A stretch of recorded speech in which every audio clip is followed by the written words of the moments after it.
Assalamualaikum warahmatullahi taala wabarakatuh. Selamat pagi, salam sejahtera untuk kita semua. Sahabat sekalian, hari ini kita lanjutkan pembahasan kita tentang menjadi pemimpin yang efektif yang kita ambil dari buku karya Dr. Thomas Gordon. Yang ini merupakan adalah dasar untuk manajemen partisipatif dan keterlibatan karyawan. Dan pada hari ini kita tiba pada bab yang diberi judul mengerjakan sendiri atau dengan bantuan kelompok. Jadi sahabat sekalian, begitu menjadi pemimpin sebuah kelompok, agaknya hanya sedikit orang yang mampu bertahan terhadap godaan untuk langsung memegang semua kendali, langsung lepas landas, dan langsung terjun ke medan tugas untuk mencoba memecahkan masalah-masalah sendirian. Ini dapat dimaklumi, karena yang mula-mula dianggap paling penting oleh kebanyakan pemimpin baru adalah membuktikan secepat mungkin bahwa penunjukan dirinya itu untuk suatu jabatan sungguh tidak salah. Jadi mereka ingin kelihatan berhasil lebih cepat, lebih baik. Bagaimanapun apa gunanya pemimpin bila bukan untuk segera bertindak dan memegang seluruh kendali. Dalam dunia ketentaraan, ungkapan yang terkenal adalah memegang tongkat komando. Jadi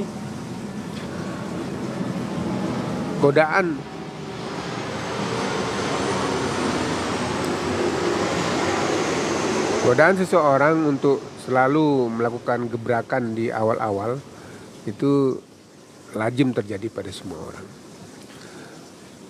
Namun sayang sekali tergesa-gesa bertindak dapat menceburkan sang pemimpin sendiri ke dalam kolam air mendidih.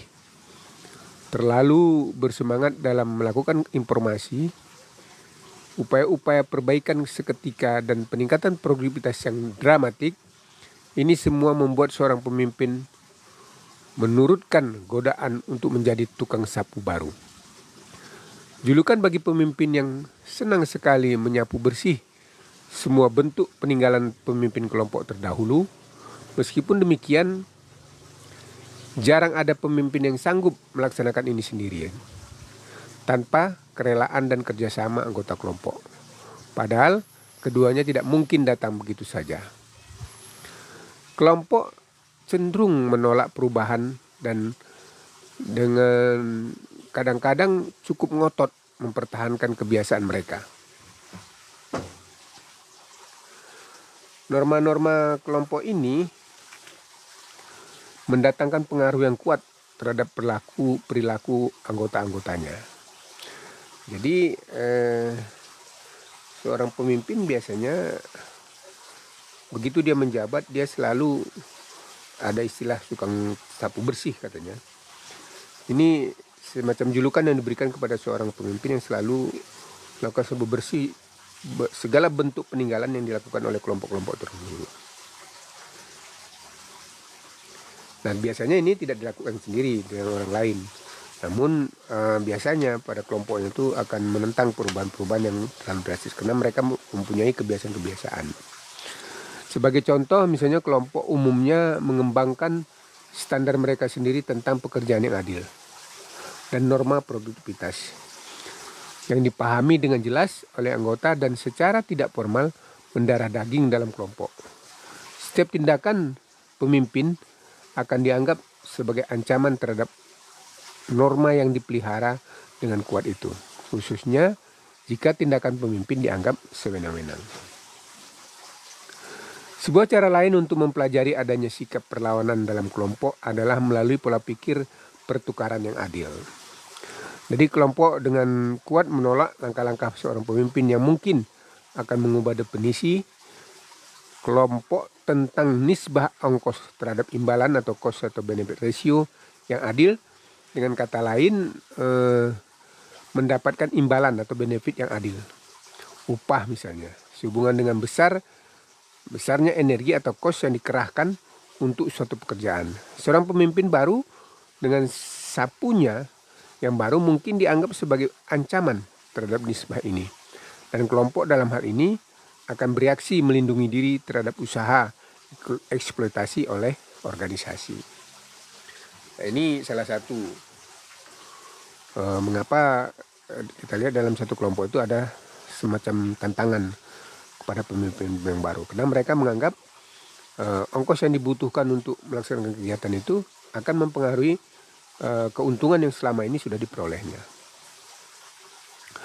Kelompok juga dengan kuat menolak pengenalan terhadap metode-metode dan prosedur-prosedur baru, khususnya jika semua itu dilembagakan secara sewenang-wenang dan sepihak oleh pemimpin.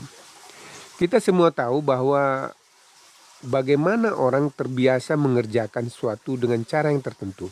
Maka bila mereka harus mempelajari sebuah cara baru, cara ini sering memerlukan pengetahuan energi yang lebih banyak ketimbang yang dapat dikerahkan dengan rela oleh para anggota kelompoknya. Banyak pemimpin baru yang terlalu bersemangat mengambil kedudukan sebagai pengawas yang selalu jeli dan waspada.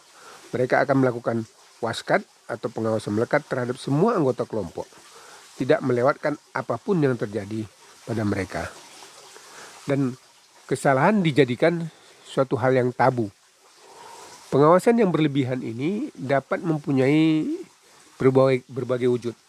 Seperti contohnya menuntut laporan tentang kegiatan atau kemajuan yang kecil, yang rinci lah.